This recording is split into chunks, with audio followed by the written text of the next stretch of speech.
Welcome to the Falkland Islands. I'm in Port Stanley. It's a small town, but with plenty to see. This is Christ Church Cathedral, and I understand it to be the most southerly Anglican cathedral in the world.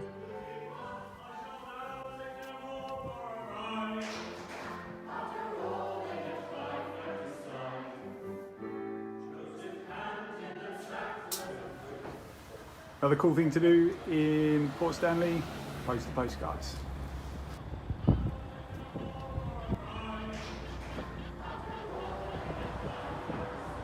One thing I have always wanted to do is come to Port Stanley and have a pint. Cheers! If you're embarking a vessel and heading towards Antarctica or South Georgia, the port is around about 10 minutes outside of Port Stanley.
The Falkland Islands has a lot of interesting features that make it unique. The history, the abundance of wildlife, the number of species that can be found. To be on a white sand beach and see 4 species of penguins in one location is remarkable. Falklands are very interesting in the bird perspective because it is one of the a place which holds the highest diversity in a small area. And it is amongst the most diverse community in the world. It was a real bonus to have the members of staff there where we could ask what it was that the birds were doing, what their behaviour meant. Traveling to the Falkland Islands inspires the photographer in you because of all the wildlife you'll find there. Plus the fact that you can get so close to it. I got so many amazing photos.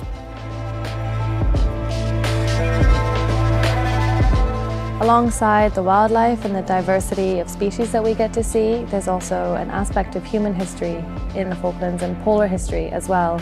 It was really the starting point or the gateway to the Antarctic. Many islanders joined up and were part of British expedition teams in the early 20th century, joining the British Grahamland expedition. So there's always been a very close connection between the Falkland Islands and the exploration of the unknown Antarctic. It was very interesting visiting Port Stanley and going to the pub, and there were definitely reminiscences of England. I think when people leave the Falkland Islands, they're most impressed by the abundance of wildlife, their experiences that they've had, and incredible encounters, and also the hospitality of the Falkland Island people. The staff were incredible. They worked so hard to make sure we had a really good experience, and they shared their extensive knowledge with us.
We've got nearly 80% of the world's population of black-brown albatross, and sitting next to an adult black-browed albatross on the nests, it's something that it would live with you for the rest of your life. Falklands are a birder's dream, you know, it's a paradise, it's just mind-blowing. The Falklands is one of the few places on Earth where you can actually see 5 species of penguins in a day, and if you're very lucky, occasionally you can see 6 species in a day. At Kidney Island, during the season, we've got approximately, it's between 100 and 140,000 pairs of sooty shearwaters.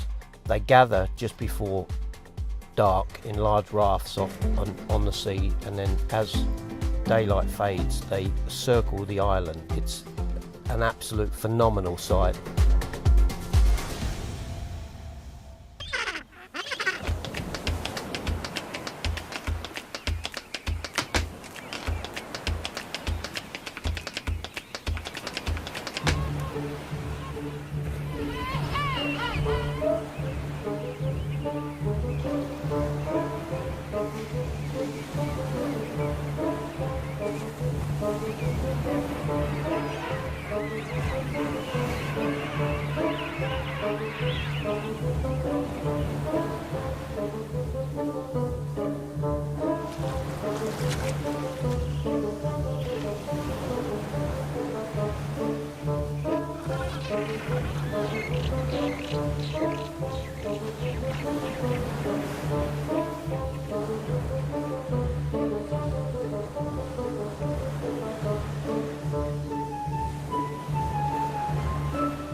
Saunders Island is one of the northernmost islands in the Falkland Islands archipelago. It's privately owned by a family named the Pole Evanses, but it's an ideal study site for studying birds. There are 4 species of penguins that breed on the island, also black-browed albatross. That's an endangered species. 85% of the breeding albatrosses in the world breed on the Falkland Islands, and a good proportion of those breed on Saunders Island. We're particularly interested in them because they get preyed upon by a variety of predatory birds. No one really has a good idea of how severe that predation is, how much mortality it actually creates in the colonies. So that's what we're trying to get a better handle on. But we're focusing on the avian predators and just how much pressure they put on the albatrosses during the breeding season. I don't know how to describe an albatross in a scientific way. It's a gray, cute cotton ball. They're just adorable. Dr. Bayshard invited me down to help define my research, as well as acquaint myself with the area and the Gentoo penguin colonies and where they are scattered around the island. As you can see behind me, we're at one of our prospective sites to observe the Gentoo penguin colonies. We're hoping to set up cameras here to look at the predation going on here when we're not around. A part of my internship here is to look at ticks on the black-browed albatross. David and Susan, who own the island, really believe that when the albatross hatch their chicks, that the ticks are having a large impact on their mortality. And then I've also been collecting bugs along the way. The cool thing is I'm using an adapter on the microscope to take photos of the insects with hopes of later identification. And so I'll be taking information that I've gathered here back to Dr. Bayshard, and we're going to try to piece everything together and see what's come of this internship. I think it's fantastic that Boise State provides these opportunities. I don't think I would have this opportunity to come to this remote location over on the other side of the earth without Boise State. Saunders Island, it's unique. It's sort of an exotic location, almost all the way to Antarctica. It offers students at Boise State a unique opportunity to study birds in a totally different situation than they would experience in the United States or any other countries around the world.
love the Falkland Islands because of the natural beauty and scenery. I love the Falkland Islands because it has a small, diverse community.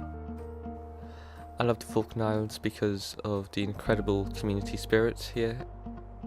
I love the Falklands because it's my home. I've always been here and I probably always will be. I love the Falkland Islands because it's a peaceful place. We have a lot of freedom here, lots of qualities of life that, you know, I realise when I travel around the world that some other places don't have. I love the Falklands because it's a lovely, quiet, relaxed place to live and there are lots of beautiful things to paint. I love the Falklands because I was born here, it's my country, but I also am very passionate about the wildlife.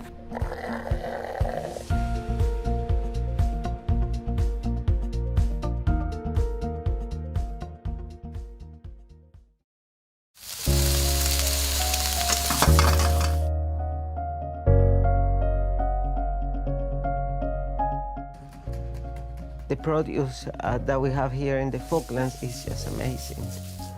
The emphasis is on the ingredients, you know, so we showcase the fish, the lamb, the beef. Inspiration comes from all over the world. Our tradition for food is totally British. There are some ingredients which you use from South America, and it's a good combination and a certain fusion going on there. Smoko is a traditional fair that started years ago when the farmers, workers, etc. would stop mid-morning and have a cup of tea, cake and a smoke. So it's sort of Smoko, stop for Smoko. Came from there really.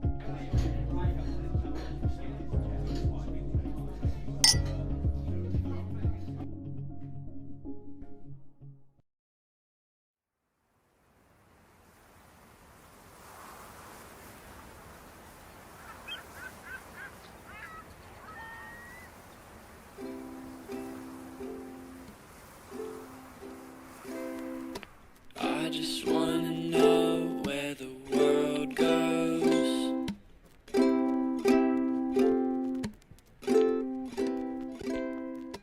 I didn't expect to see so much life. The places we have been, Salisbury Plain, St Andrews Bay, I mean, close to 1 million penguins.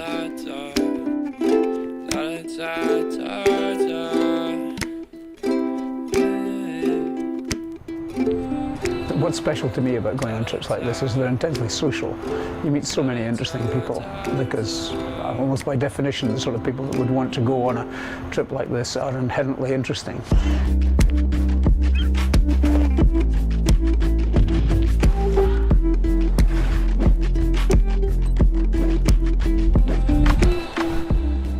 This actual trip has been, has exceeded my expectations.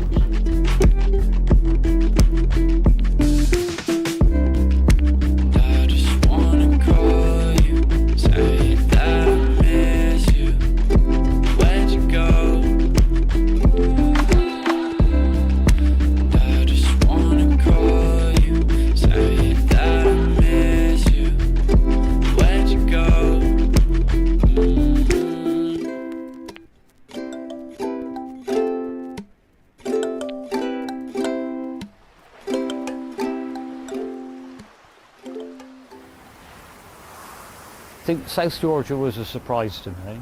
I chose this trip on the basis of Antarctica, and South Georgia was a barren, cold place en route. And when I got there and saw all those masses of, you know, king penguins, it was really a big surprise to me. So yeah, probably it's just been the sheer number of animals and how close you can get up to them.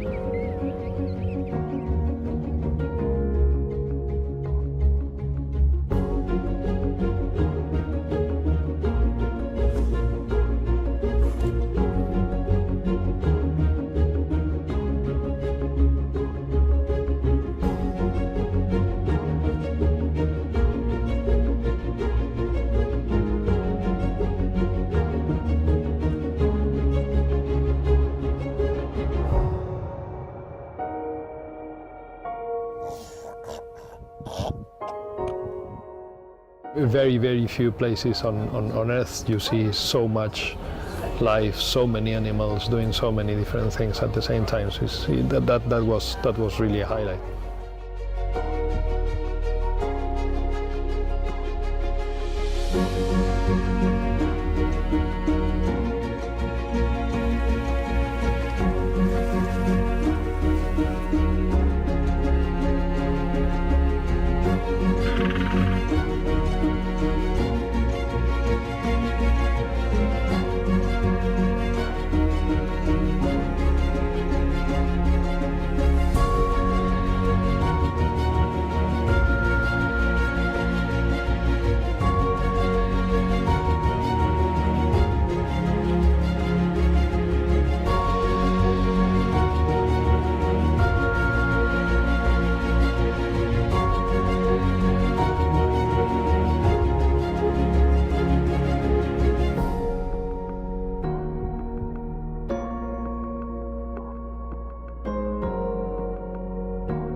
That fantastic perspective on existence that we have coming down into an area like this, it's tremendous.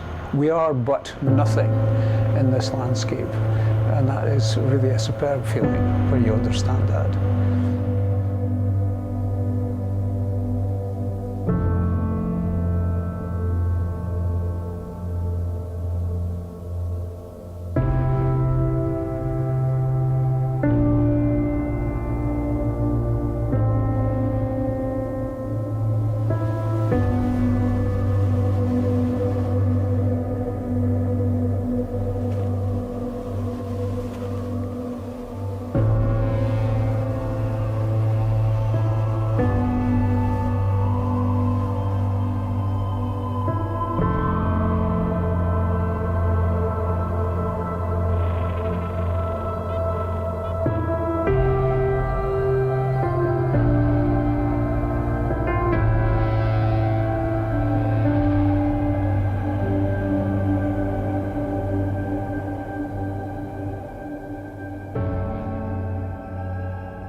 We were seeing a whole bunch of migrating humpback whales. So they were all traveling the same direction that we're going, which is towards South Georgia. And so we were catching their blows, which are low and bushy.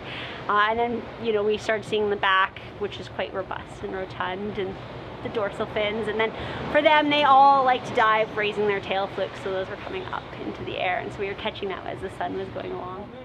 Coming back from the neighbors. You wonder if one day... Because that's going into their massive foraging ground, so we'll definitely be catching a whole bunch of them and seeing them, and probably even closer to shore, nicer views of them. And the fires rise up from their little hands and transform in the sky into showers of light. Find your hummingbird cake and blue raspberry jam, and we'll fry brains on a sugar high.